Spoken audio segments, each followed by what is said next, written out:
Hey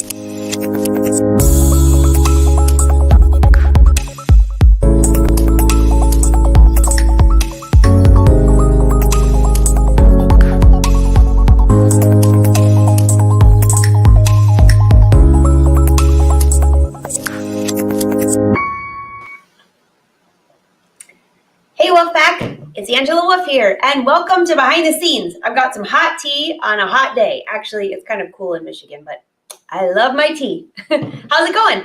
So today, you see behind me, what do we have going on? I have the facing finished for the Chloe trench, so I thought we would sew together the sleeves.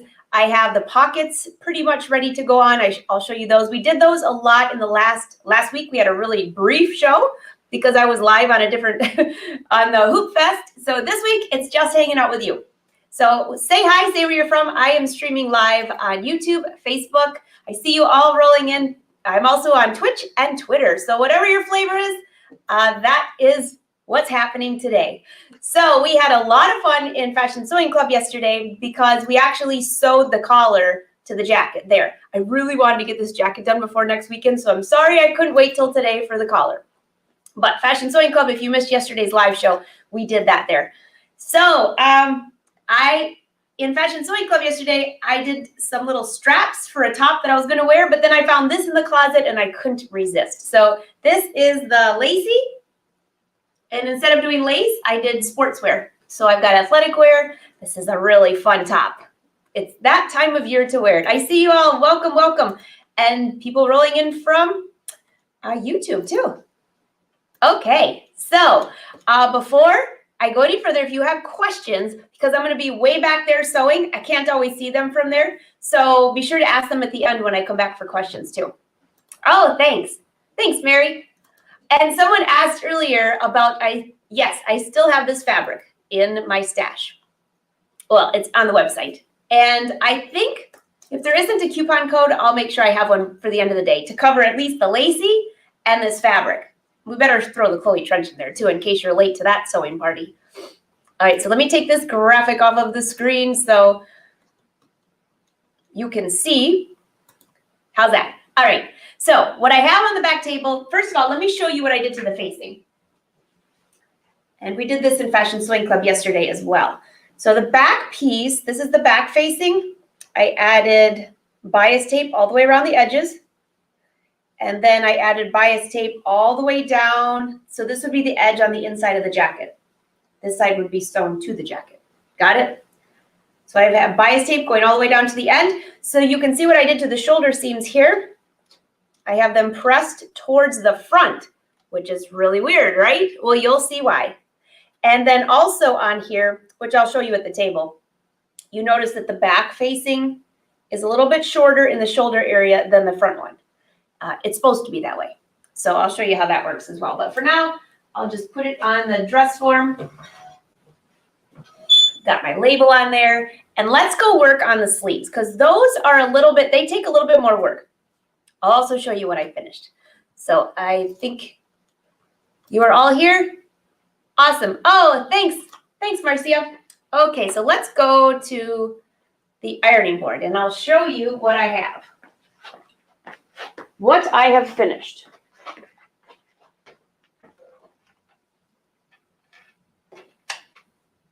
Since I saw you last, I have pockets. Remember, now if you missed this, we sewed this last week. Let me just make this a little brighter for you.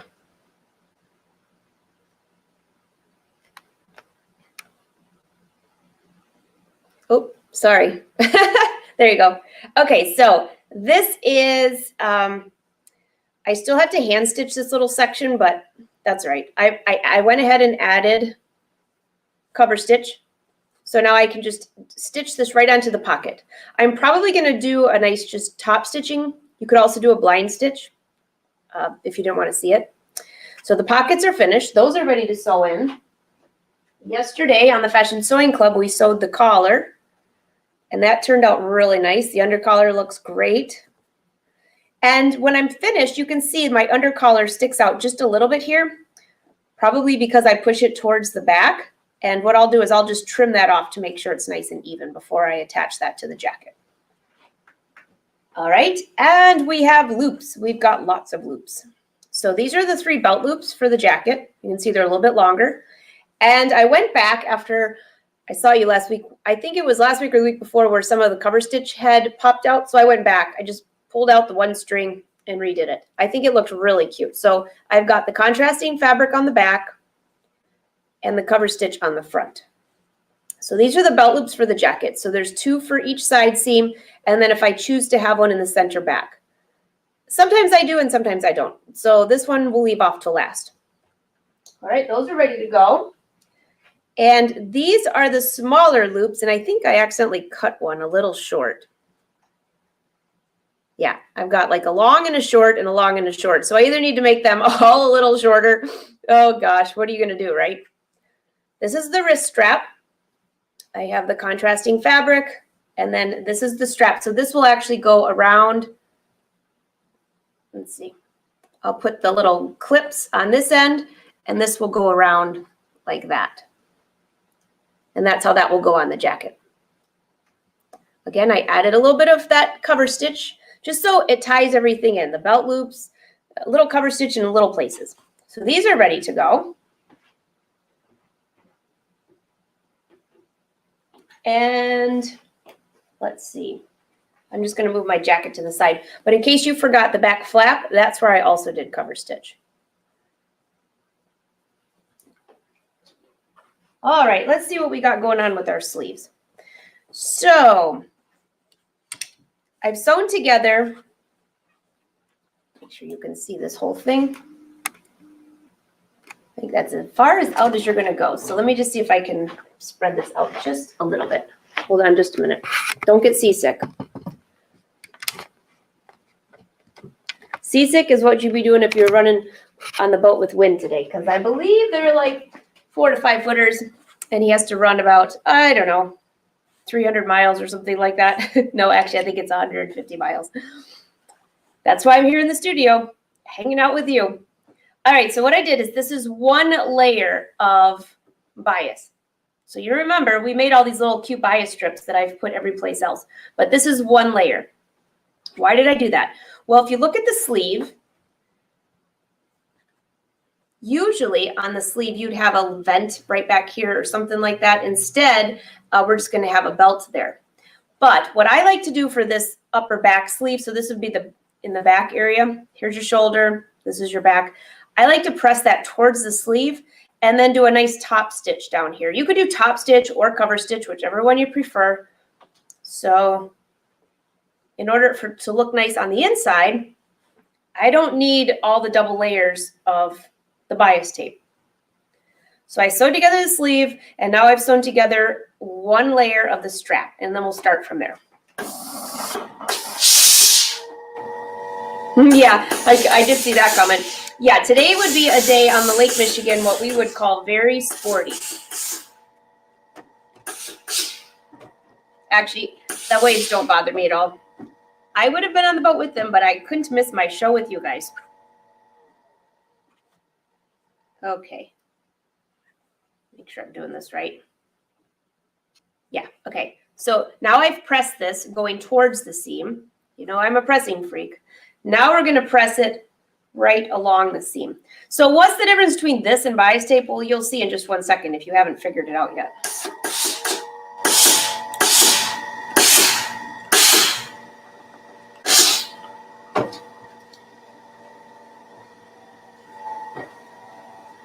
Use the clapper to make that a nice crisp crease there.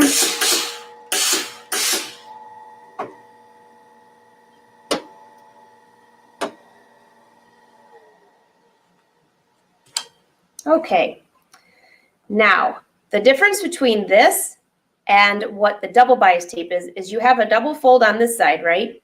But only a single on this side. So you're taking away 1 layer of bias, which, by the way, is quite a bit. I mean, it doesn't sound like a lot, it's just 1 layer of fabric, but it does make a difference in how thick your seam is. So now that we have that seam covered, now I'm going to go and I want to press this nice and flat. I'm going to first do it from the wrong side, and then I'll do it from the right side just to make sure that there aren't any creases of fabric that I missed. Because on this outer sleeve area, it is curved a little bit. Remember, it's following the curve of your arm. So I know some of us might have straight arms, but most of us have a little bend in the elbow when you're standing just naturally.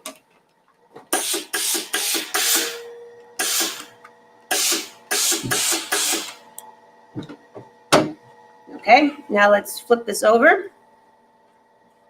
Now I have markings on here for my belt loops, but this one's a little bit close to this seam, and this is a little close to this seam too, so I might move those around a little bit. We'll stay tuned for that. But I have to add the belt loops before I sew the sleeve together. So I better make up my mind quickly. All right, and now from this side, I'm just pressing to make sure there's no creases on that seam, that the fabric's laying nice and flat. Looks pretty good. Yeah, that's laying nice and flat. And then you have to decide, are you going to run this through the cover stitch or are you going to just do a top stitching? I don't know. You guys can vote if you want. This cotton, it's a little thick for the cover stitch machine if you haven't changed your needles, which I haven't, but I could give it a try. Although I'm going to have some cover stitch down here. So just take a look. There'll be cover stitch here and on the belt. So I might just do a nice top stitching here. Let's just do that. I'll meet you at the machine.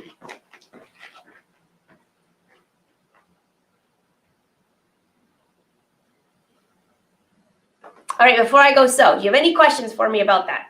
So here's the sleeve, and now you can imagine that this is the upper back side that I'm working on, not the undersleeve. So this is a two-piece sleeve. Now this section here, we're just going to sew that with, we're going to put bias tape on each edge and press it open. You could also put bias tape and just press it to one side. It's your choice. I'll probably press it open. All right, I don't see any questions. I know there's like a 10-second delay, so as soon as I walk away, you'll have your questions, but I'll come back and check. All right, meet you at the machine.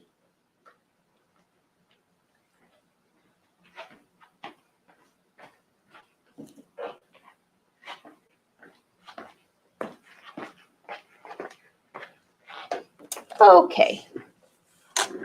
Let me bring this out just a little bit. So for top stitching, now this seam is, pretty wide. It's a 1/2 inch wide. So I don't want to top stitch too close to this edge, but sometimes on sportswear, and this is a knit, I will run one row of top stitching really close to the edge, and then I'll run one parallel to it. And that's what I'm going to do here. It kind of ties in with the cover stitch, but it's not the same. So on my screen, I'm going to choose, so first of all, I'm on the luminaire, and I'm choosing the stitch on there is stitch number 1-05, which is the triple stitch. You know I love this stitch. It's awesome for top stitching, even if you're not using a knit. All right, so let's see what would be. I always like to have something visual to line this up. So if I line up the side of the foot right along the seam and move my needle all the way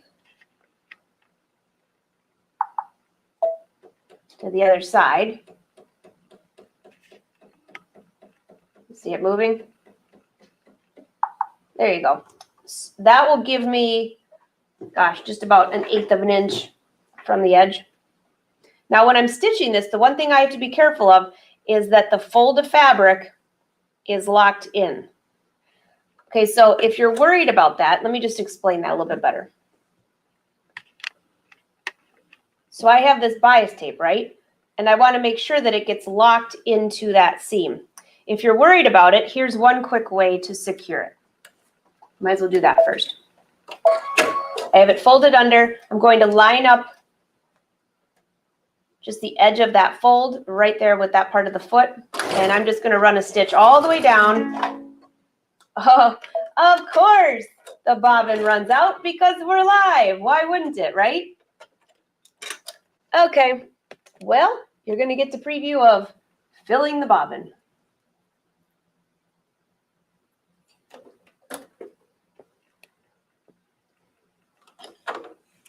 And you also get to preview the other side of my studio, which is not exactly tidy at this moment.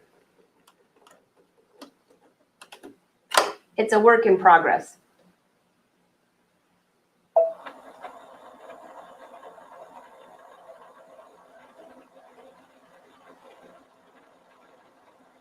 I love the automatic bobbin winder. And if you're wondering why my hand is touching the spool, I don't even know if you can see that far, but I don't have a spool cap with me right now, so I'm just holding the back side to make sure that doesn't fall off.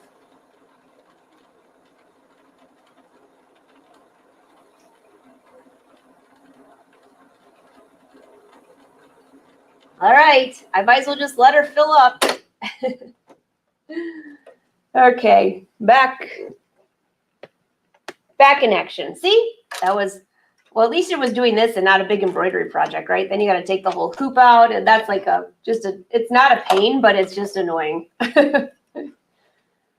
Okay, let's try this again. Automatic threader.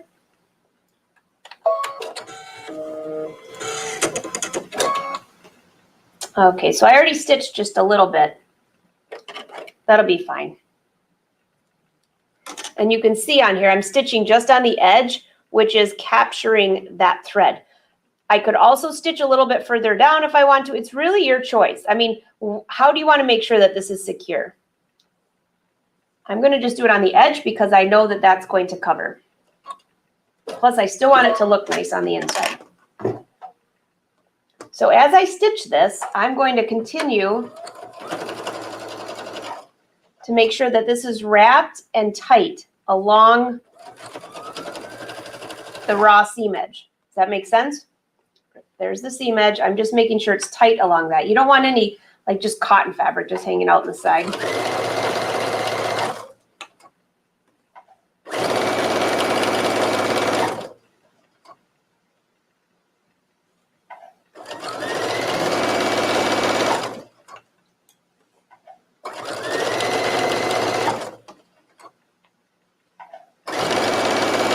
All right, if you do this first step, then you don't have to stress about is the fabric unrolling underneath while you're doing your beautiful top stitching.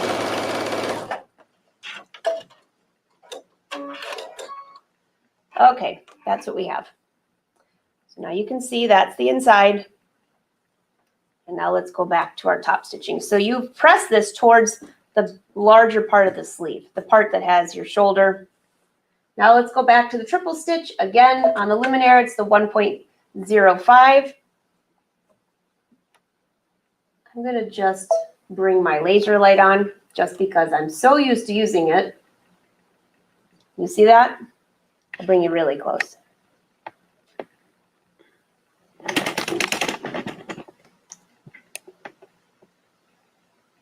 You can see that right there. That's the guide that I'm using. So where do I want that to go? Let's see. If I want the needle, I'd prefer the needle to be in the middle position. So let me move the needle first to the middle position. That's where I like it to be. Just a habit. And if I have it way over here, then my first stitch is going to be too far away. So if I want my first stitch to go right here, I'll just put my needle down. Then I can move my laser light over to the seam. And even if you don't have the luminaire, there's other brother machines that have this laser light. So that's why I'm using it also, just so to remind you, that's what it's there for. So I'm going to gently make sure the fabric is nice and open as I go along the seam. I don't want any wrinkles through here.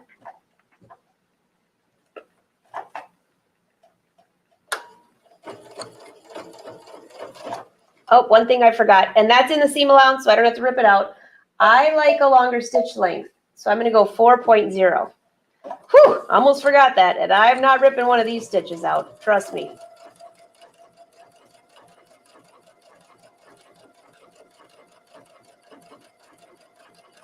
So you can see I keep my hands holding the fabric open. I'm not stretching the fabric. I'm just holding it open. And oh my gosh, did you see my Instagram yesterday with the inchworm? That's what this reminds me of. It's like, I don't know. I think I added it to my story. If you didn't see it, it was the cutest little worm I've ever seen in my life. Wynn's like, what is that? And it just crawled right up onto my bench where I was sitting outside. And that's what this fabric reminds me of with the triple stitch. Actually, the inchworm and this fabric are pretty much the same color too.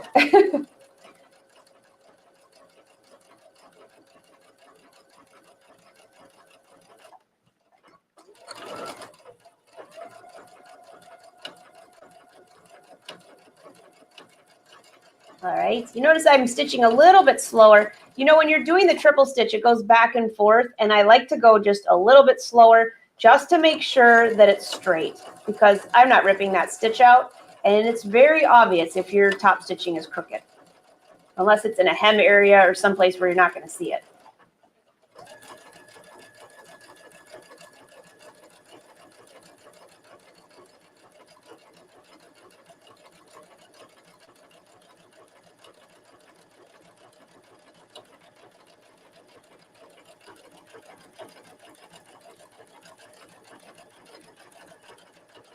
Okay.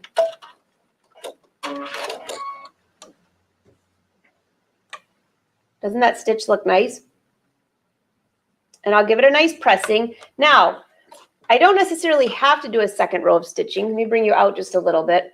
But if I only do it there, I'm not capturing all of the inside extra fabric.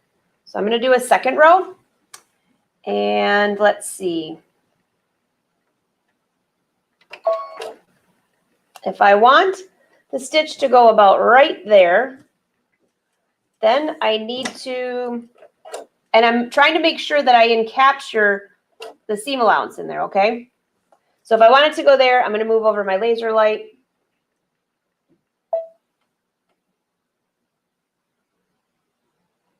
I can either move it to the here or to my previous stitch line. I'll move it to the previous stitch line. It's easier to see. So you can see that? See if there's a different color that's better. Red, I can't see. You can see green too, but we'll just use white. Okay, and my stitch length is 4.0.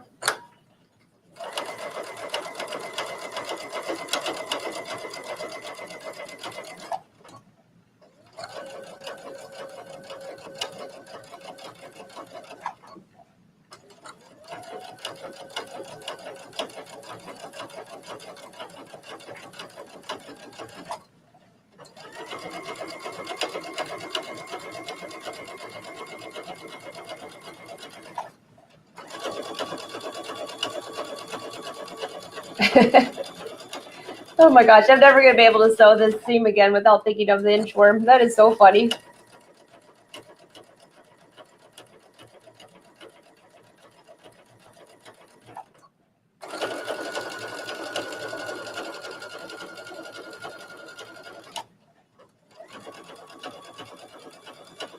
All right. I think this is going to look nice. I mean, the cover stitch would look nice too. I'm trying to tie in this jacket with somewhat sporty, yet classy, yet very, that you can wear anywhere. I could wear it on the boat. I could wear it out to dinner.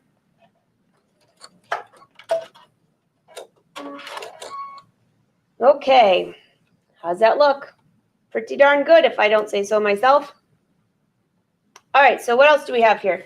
Well, we have some markings here for our belt loops. Let's go back to the pressing table. I'm going to press the seam real quick, and then we'll add those belt loops.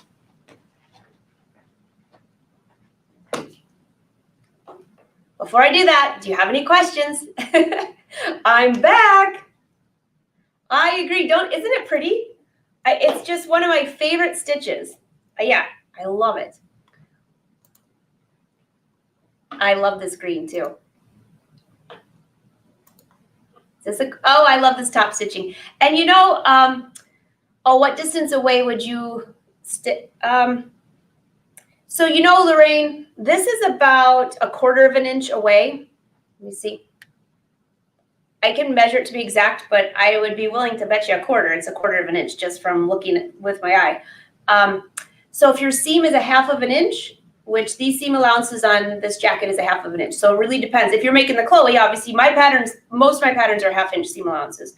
So if you have one stitch that's 1/8 of an inch away from the seam, then the next stitch is 1/4 of an inch from that, then all of that is within the entire seam allowance. Make sense? Now, on jeans and things like that, sometimes I'll put a 1-inch seam allowance down my leg inseam, and then they're a little bit, the 2 stitches are a little bit wider. But for this one, about 1/4 of an inch. All right, what's this? Did you show how to make the belt loops? Hey, no, but I'll bring you back over there and walk you through it.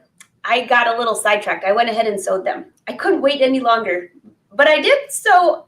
Yes, I did sew those last week on last week's show. I just didn't add the cover stitch, but I'll go show you while I attach them. All right, see ya at the iron.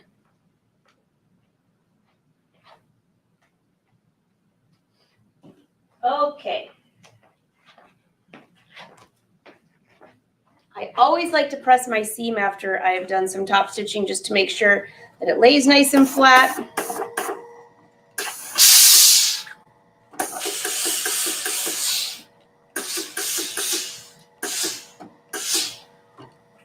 Make sure there's no wrinkles on this. Let me give that a little bit better pressing. It looks great.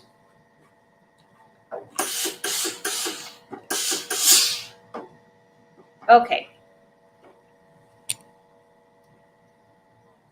Just going to trim this off at the bottom. And trim this off here. All right, the belt loops. Oops, there went my bias tape maker. Let me give this a little better pressing.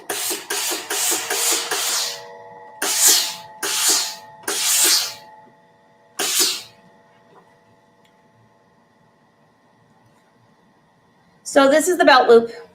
What I did is I sewed this, and I did sew this last week, I believe. So what I did is right sides together, sewed the lining to the outside, made one long tube, turned it right side out, and then I added the cover stitch along all of them at the same time.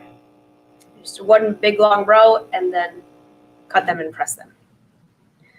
Okay, so this, I do not want to have this on top of all of this. That is a lot of fabric. So even though that's my marking, I'm going to move this over just a little bit.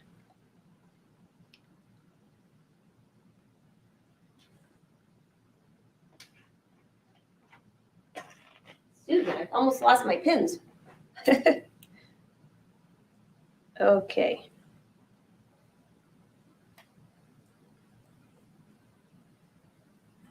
All right, that looks pretty good. Got to make sure that I have. So now this is about, I would say, 1 inch from that seam. And you should make your own judgment on yours as well. I mean, like, you got to check this out and say, hey, I don't want all this bulk right here. These are more for decoration and just to hold your belt loop anyways. Now, this area here, we're going to have bias tape, right, down each of these seams. And then we're going to have a 1/2 inch seam allowance, and then the seam will be pressed open or to one side, depending on what I decide to do here. But that being said, a couple markings. Let me grab my chalk.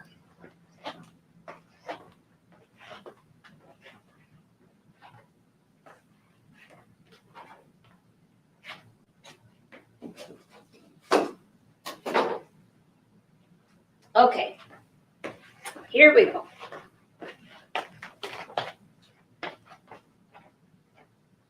Now I have not tried the sleeve on, so I really don't know where my hem allowance is, but I'm pretty sure on this sleeve, it's about 1 inch for my sleeve length. I'm pretty sure. I'm just going to mark it to give myself a guide. I can always make it a little shorter if I need to. I don't think it's any longer. So there, that's my hem. You want to make sure that these belt loops are up from that. So just take a look at this jacket so you can understand what I'm doing.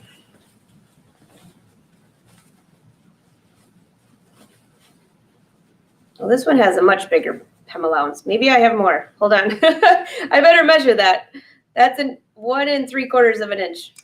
And it's the same pattern. So, but you can see this is what I'm adding. The belt loop and the belt loop. And then this is the belt. So I have this up about a little less than 2 inches from my hem. So I need to make some adjustments here.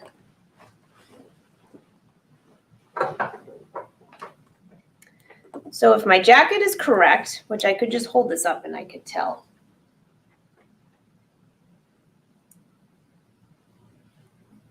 My hem would be about right here. Now this is not how I hem garments, by the way. I do it a little more professionally. But yeah, I guess it would be 1 and, what was on this one? 1 3/4. Okay, can't argue with success. So this is going to be my hemline, 1 3/4. And I'm using wax chalk that will press away. So I want to make sure that I don't press that away.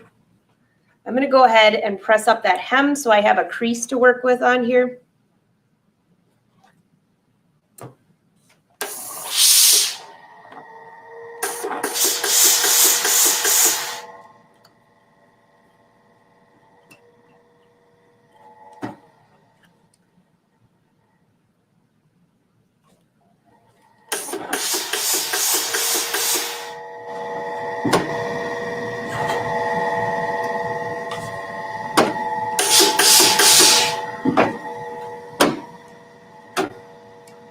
I'm just going to trim this. This is a little crooked. I want to just trim that because we're going to be adding bias tape to that anyways, but it's just a little crooked. Okay, so there's my hem.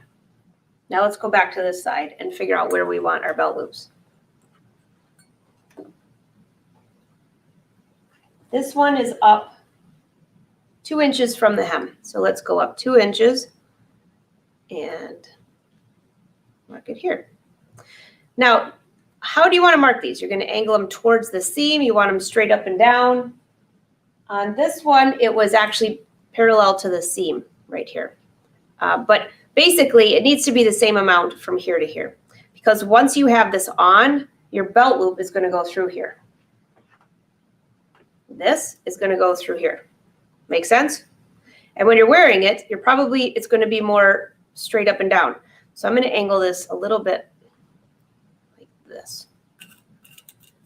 And if you're just listening to this and I just said this 3 times, you're probably like, what is this? I'm angling it basically parallel to the grain line, okay? So those of you that aren't watching and you're listening, I don't want you to like run off the road.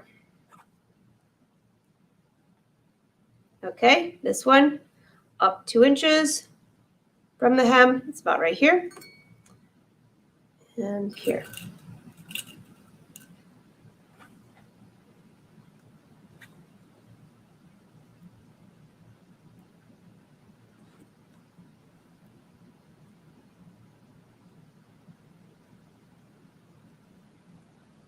I think that'll look nice. And this is about 1.25 inches, actually an inch, a little bit less than 1.5 inches. So it's 1 3/8 inches away from that seam allowance. So when I add my bias tape and sew this together, it won't be in the way.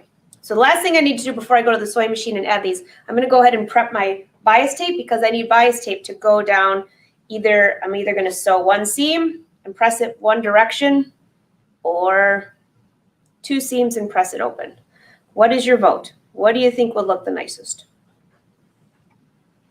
Well, I guess I better check to see how much bias tape I have first because that will kind of be the determining factor. Oh, I'm getting a little low. So that's the answer for you. Because I don't have any more of this fabric. So if you haven't seen this before, it's so addictive. Oh my gosh, I absolutely love making bias tape. So let me clear off my ironing board a little bit because we need 2 more strips to go on that sleeve. Well, actually, 2 strips for both sleeves, I should say. Give it a little, get it to start.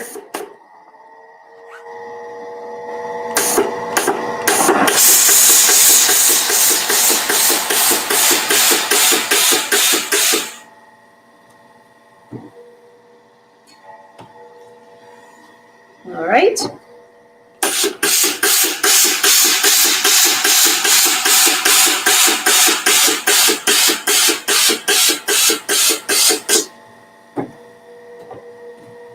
And now flip it over so you have double folded bias tape.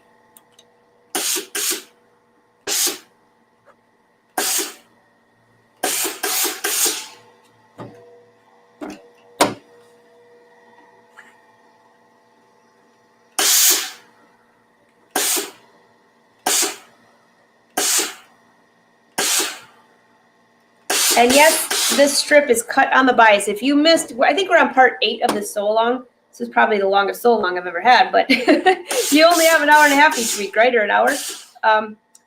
If you go back, I think in lesson 1 or 2 is where I cut these and started to fold these. But you want it on the bias because look at, if you're going around a curve, if you're going around, say when we do this, add the sleeve, it easily molds to a curve versus if you cut it on the grain line. Okay, there's the iron. So here we go. Now I'm going to go to the machine and I'm going to attach these. Then we're going to sew the seam together, attach this, and then if I have enough, let's see if we have enough once I attach that. Then we'll attach bias to the bottom edge here. All right, so I'll meet you at the machine.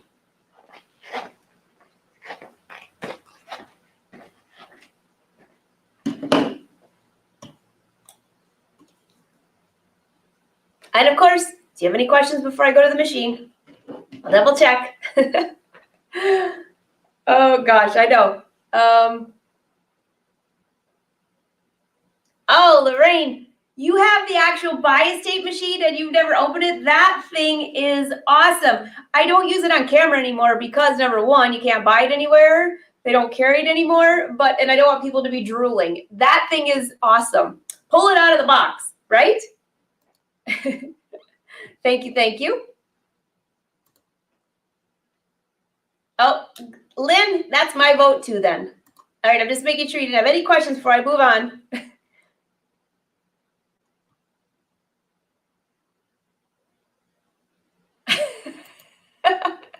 Lisa, where is your husband on here? Oh, there he is.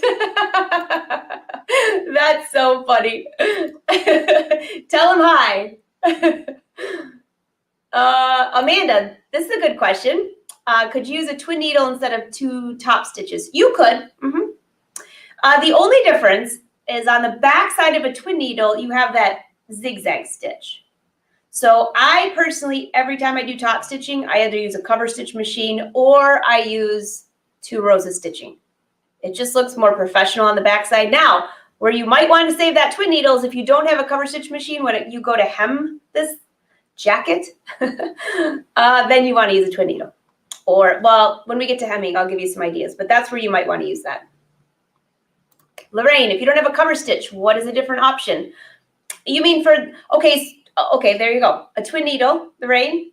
Or if you're just using for decorative stitches, you could use any decorative stitch along here. So I used a cover stitch for that. The cover stitch was not for any purpose on this garment so far, except for total decoration. So just go through your awesome machine and find an awesome decorative stitch. Test it first though, because sometimes they look better on the screen than they do on your fabric, depending on what fabric you're using. All right, any more? I'm gonna head to the sewing machine. How are we doing on time? We are doing good. Got another 15 minutes. Okay.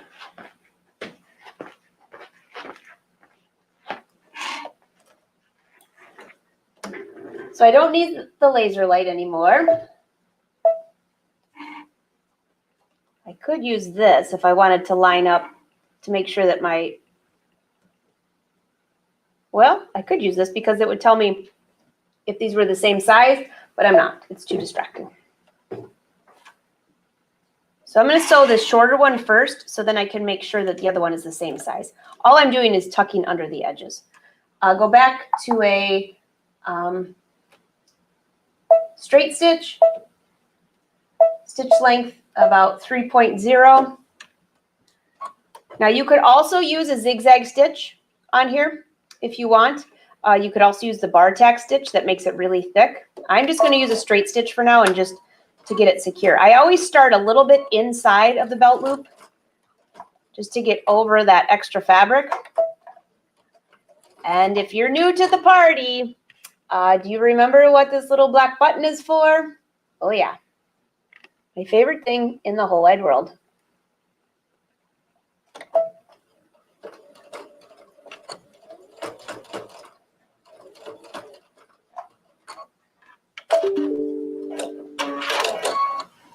So I have 3 rows of stitches, and that looks fine.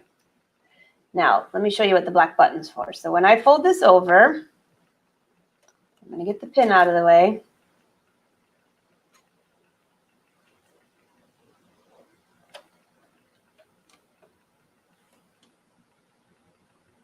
Again, I start in the middle, but I'll start a little closer to the back edge, and I'm going to point something out. Do you see how my presser foot is on an angle? It's like a eek. You never get a very good stitch if you do that. So lift up your presser foot, push in the black button. Get my hand out of the way. Push in the black button, and then put this down. And it actually has leveled out my presser foot. And it pops out when you don't need it anymore. Go back and forth a few times. I like to secure that really well.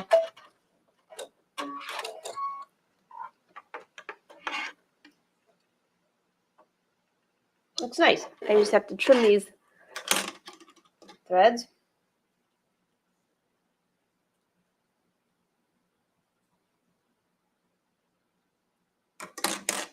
Now this one I did not start in the middle, and you can just barely see that seam allowance. So I could do another row of stitches if I want to totally enclose that. I'll wait and see how much room I have. You're not going to see it anyways. But if you start in the middle, then when you go forward and backwards, you're not sliding around your bottom edge. So trying to teach you a tutorial, I actually made it a little bit bumpy. So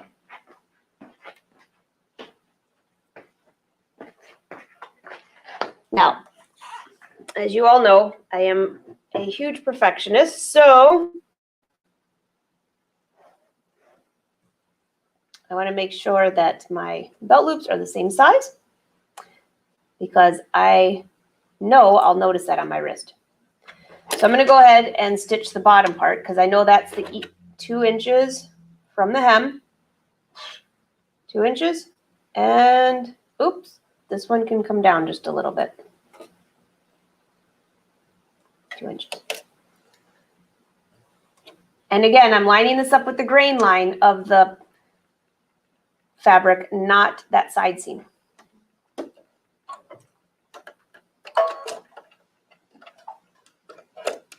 ahead and push that button.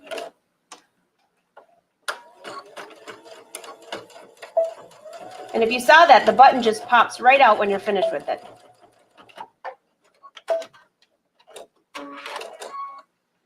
All right. And I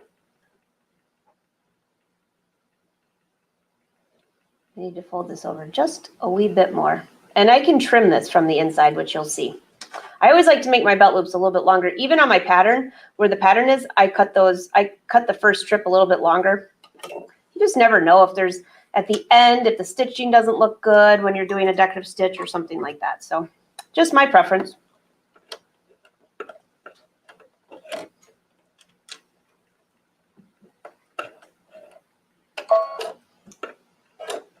All right, push that button in.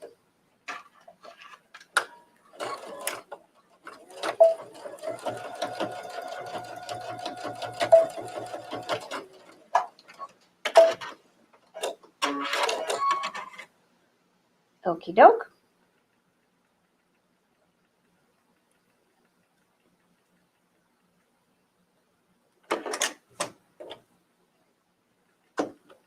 And there are our belt loops. Those look great. So while I'm here, no sense in getting up, burning any more calories than I have to today, right? I actually try to do as much at the sewing machine as I can, and then I run over to the iron. So I have the entire sleeve folded in case you missed that. Right sides together. Line up my notches. Set my machine again to a straight stitch. It could be 2.5 or 3.0 stitch, whatever you want. 1/2 inch seam allowance. Make sure that's perfect.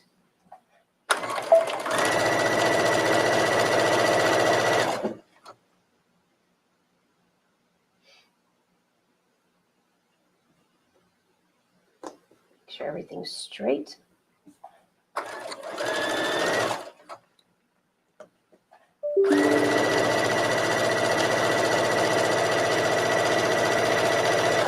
And now, because I put that one belt loop a little bit further over, I have no problem sewing this seam.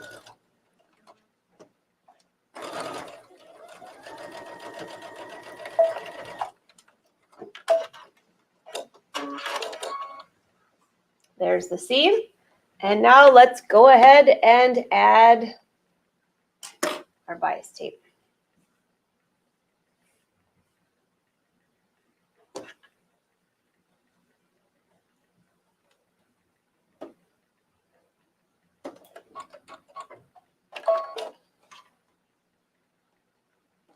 You're just laying the fabric in that bias tape. No need to backstitch at the beginning because that's going to be enclosed in a seam.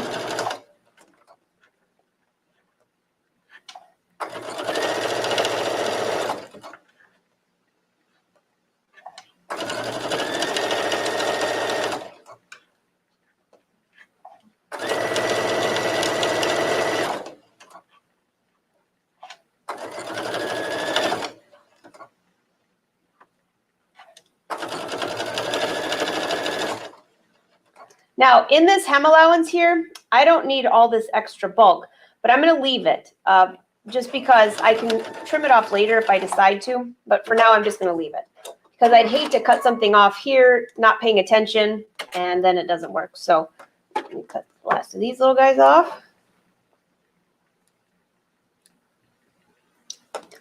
That's my inside sleeve. It's looking pretty good. And while I'm here, again, we're going to kill a lot of birds with one stone here. I'm going to run my basting stitches around my sleeve head so it's all ready to be pressed while I'm at the pressing table. See? Saving you time. You all wonder how I get things done so quickly. So for this, I do a back stitch. I'm using a basting stitch.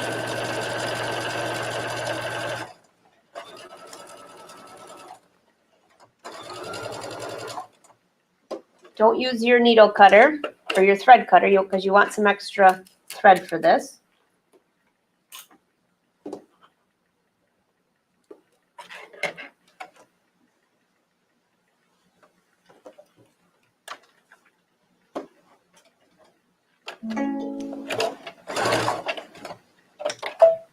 You have to do a little back stitch when you start these. I like to do 2 rows. It's just me, but it presses nicely, and it's just my preference from doing couture jackets for so long.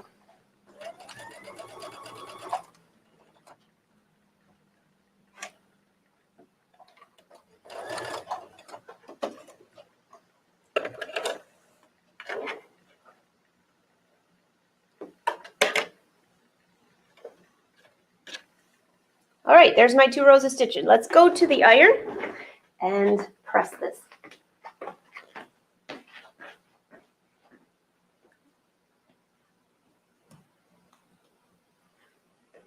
On my way. Any questions? Oh, Mary, I see that you have, yeah, you know that foot, it's not just on the Luminaire. It's on pretty much, oh my gosh. It's not on the PQ 1500 because that's a straight stitch machine. But I think every Brother machine I have, and I have some of the lower end ones, less expensive, I guess you'd say, and that has the foot. So it works great. Susan, you have the Gina Majig. I used to use that. All right. Any other questions for me? I don't see any. Okay, let's go to the ironing board. If you have questions, just roll them back in when I come back. So we're just about finished for the day. 2:24, we have 6 minutes left.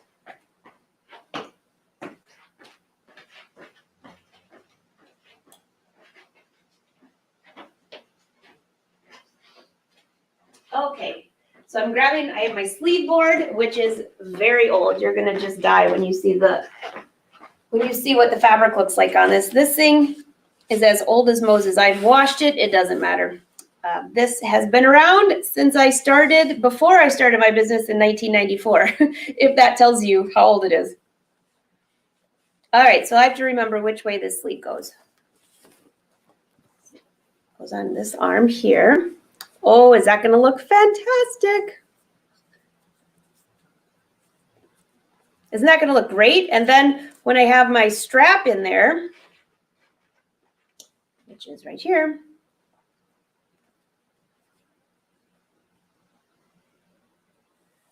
oh my gosh, that's going to look great. I love the cover stitch accent, or, you know, if you're using a decorative stitch. Isn't that fun?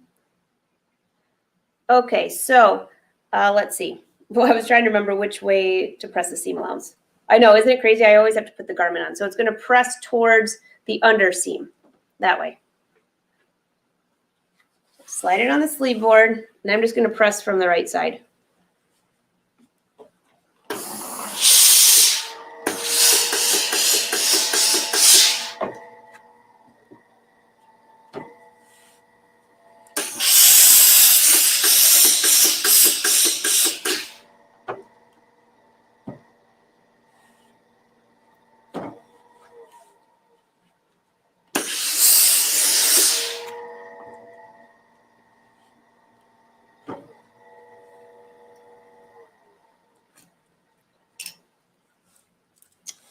Got my Angela Wolf scissors. Those are big ones. And I'm just going to repress this hem up. I like to keep this pressed because it gives me a guide when I'm working on things and when I try it on, things like that.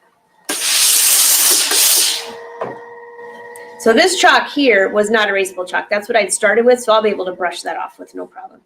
All right, so my seam pressed, it looks fantastic. This seam pressed looks fantastic. This is where my belt is going to go on my sleeve. And because this is a knit, there's no lining in there. Now we need to press up our sleeve head.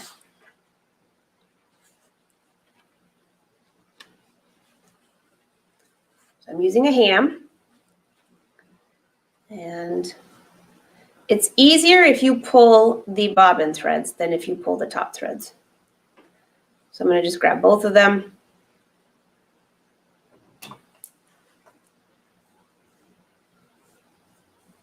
Just pull gingerly.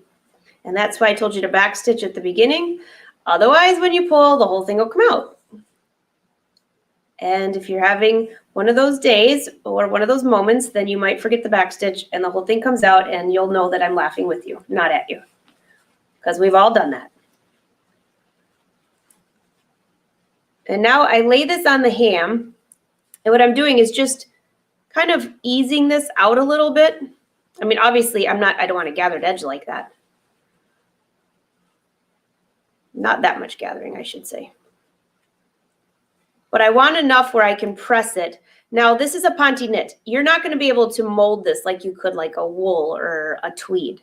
Tweed jackets, my gosh, you could take a sleeve head, a sleeve like this, a sleeve cap, do a few rows of this, and you could shrink it down a lot. Well, this is a ponte knit. You're not going to be able to shrink it. So I'm pressing, not touching the fabric. I'm just pressing. And then I'm pressing just on the seam allowance.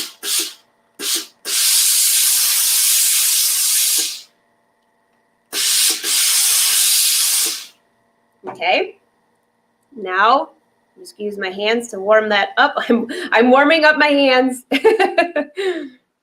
Okay, now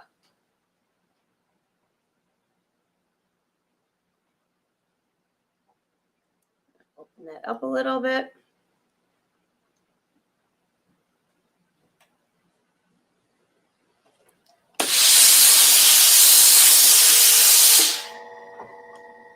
Again, I'm not touching the fabric with the iron. I could, I mean, I have an iron shoe on there, but I'm showing you in case you don't have an iron shoe on. You just want to keep steaming it, molding the fabric.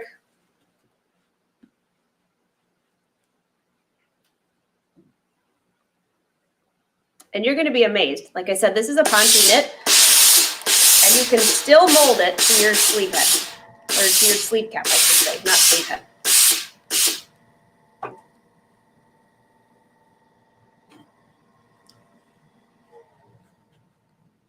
And now look what you have. Look at how beautiful that sleeve cap is. It's going to sew right into your sleeve with no problem. It got out all the extra fabric. And then when I go to sew this in, I'll make sure that I don't have any wrinkles through here. All the wrinkles are basically in the seam allowance. That's where we gathered everything. So, the last thing we have to do on the sleeve then is to put bias tape around the edges. And we'll do the hem unless I get really crazy and get it finished before the weekend. We'll probably do that next week.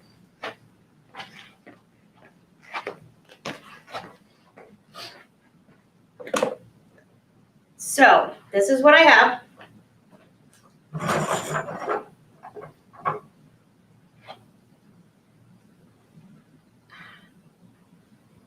I don't want to pull out that sleeve. So see how nice this is going to lay? I've got the belt. It's actually put in the wrong way, but the belt. And then the sleeve is ready to be placed in the sleeve. Isn't that fun? You can see the nice, actually, do I have this on? Oh my gosh.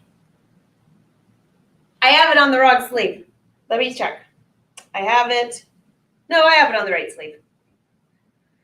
Whew.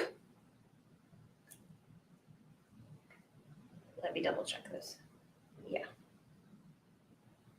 It just looks weird. There we go. It's right. Okay, so it looks so different, but it's on the right way. So I'll work on the other sleeve.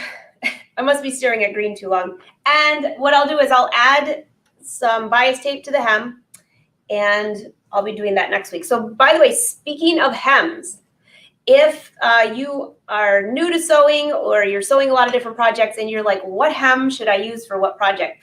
I have a few virtual classes coming up specific for hems. How to choose the right hem when you're hemming pants. So like if you're hemming khakis versus a hem that you'd want a blind hem versus a hem that you need a cover stitch. How do you decide which hem and how to hem? So you can keep your eye out for that. I'll be sending it in the newsletter when it's finalized, but that will be coming up soon. And there's a few more things rolling in. All right, I'll make sure that I'm not missing any questions.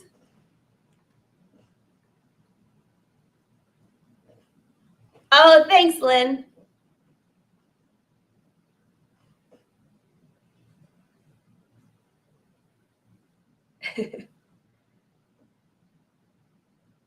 Yeah, Susan, I did buy a sleeve board on Wawak that looked very similar to this. It was just further apart, so it's kind of wonky. But I know Steve. Steve, I got a project for you next time. You can come and bring me a new little U shape. So instead of the sleeve board being this far apart, it comes this far apart. Yeah. When you get your hat. I still am working on it. Oh, thanks, Mary. It's the Lacey. So, any other questions? Would it be wrong to have put the bias on the sleeve hem before stitching that seam? You could, but I would not. And because I'm complete perfectionist when it comes to hems, I would not want, just like sometimes I'll see people press up their knits, and which I do that for my pattern. I press up my knit hems, but I still open that hem up before I sew my sleeve, right? Why? Because I like the bottom to be nice and even. So if you had done that, then all of a sudden you would have like an edge that's kind of a fold in there. It'd be extra fabric that you don't need. But that's just my preference. You totally could if you wanted to. That was a good comment though, because somebody might be thinking the same thing. Surely you did not. That's what I was looking at this sleeve. I was like, something's weird here, because usually this sleeve edge, and I have them sewn on right, but usually this edge here goes here. I mean, this part usually goes here, and I'm thinking, did I sew together something wrong? I mean, oh, you know what? Maybe it's because is because I have the belt in and it's puckering up the sleeves. So this actually, Shirley, I almost did like what you did. Put the sleeves on the wrong side, but now you have two. That's so funny. So it actually goes like this. That's better. That's looking much more normal to me. And this is where that beautiful top stitching is. Now I'm not losing it, but I had this belt so tight here. And that's why this is actually on the right way, because it will go like this when we're finished. It's looking pretty good now that I have my sleeves on the right way. Okay, so I'm just waiting just a sec to make sure there aren't any extra questions. Oh, thanks, Francine. Put it on his to-do list, Susan. Lorraine, you always have the best questions. How do you tell the difference between the wax chalk and the unwaxed chalk? So I don't usually use the wax chalk very much. Why? Because if you go to press it and it doesn't go away, guess what happens? You end up with a spot, like it'll be like a clear spot. Now, I did that right on the hem, and I've tested it on the Ponte. I know it's okay. But mostly, I will grab just regular clay chalk because you can brush it off. You never have to stress about leaving a marking. And if you leave a mark, if you're using a polyester fabric or anything like satin, silk, do not use wax chalk. You will regret it. And I've learned this from experience, and from hemming a satin dress. I mean, we're talking 30 years ago, well, at least 20 years ago. And I had marked it, and I could not get rid of those little dots. So if you're going to use wax chalk and you're worried that that mark is going to stay there, here's a little tip for you. Mark a ½ inch below where you want your hem to be. And just tell yourself, I'm marking my hem a ½ inch from where I really want my hem. That way, when you turn it to press it up, you have your little seam gauge and you just press it ½ inch above your markings. Then guess what? If for some reason it doesn't come off, it's inside your hem. That's just a little tip for that. Also, if you use those skirt hemmers that have the little spray, that's another way to do that. Okay, I think I got everybody's questions. Oh, thanks, Shirley. All right, don't forget to save this date, by the way, all of my dear friends in California. This is what I have. It is January 13th to 15th. So I'll just share this real quick, and you can share the website or save the website. Here it is. It is confirmed. There are no classes up yet, but it is confirmed that I will be teaching Thursday, Friday, Saturday, and possibly Sunday, because Sunday's when people going to the Quilt Fest for this. This is a total sewing fest. It's brand new. It's the week before the Quilt Fest, and it's January 13th to 15th in Ontario, California, not Canada. I'll put the link in the comments here just so you guys can all see that. There's going to be an evening fashion show. There's actually going to be a few different ones, but my fashion show will be a runway show. I'm also giving descriptions, and we're putting together a VIP night that as well. So it's going to be a lot of fun. Making sure that went through. But anyways, all of you in California, mark your calendar. I'll let you know as soon as the classes open, because guess what? I'm going to be in the brother room, and there's going to be luminaires in there. Do you have to be an experienced sewer? Absolutely not. But I'm going to come up with some fun projects where you get to play on the best of the best. And I believe the room is limited to 25 people. So I'll let you guys know as soon as I know. So hopefully the Wolf Pack can fill that room. We can have a little party. Okay. Making sure I'm not missing any of your questions. Oh, awesome. Lorraine, awesome, awesome. I think Glenda, that's in your neck of the woods. Excellent. And Mari, I think, and Marta both had mentioned that they're in California. So, all right, everyone, have a wonderful day. If you're in for, let's see, tomorrow is a brother show at noon. And there's going to be some, I think it's Kathy and Heather on there. And one's going to be using machine that some of you saw on Hoop Fest last week, which is going to be kind of cool. They always have fun projects. So that will be at noon. Otherwise, it's so easy. We'll have a replay on Saturday at noon. I'm going to be fishing a tournament, so wish me luck. And I will be back with the Fashion Sewing Club next week. And also we have a live show again. I'll see you next Wednesday. Let's finish up this jacket next week. Hopefully. Fingers crossed. I got to wear it before spring, right? And in the meantime, I'm going to package up my jacket and send it to Susan. I love that idea, Susan. I got your email today. I just read it just right before I went live. So thank you, everyone. Wolfpack, you're awesome. And have a safe weekend. And I love watching all the last comments that come in. Yes, yes. All right. Bye, everyone.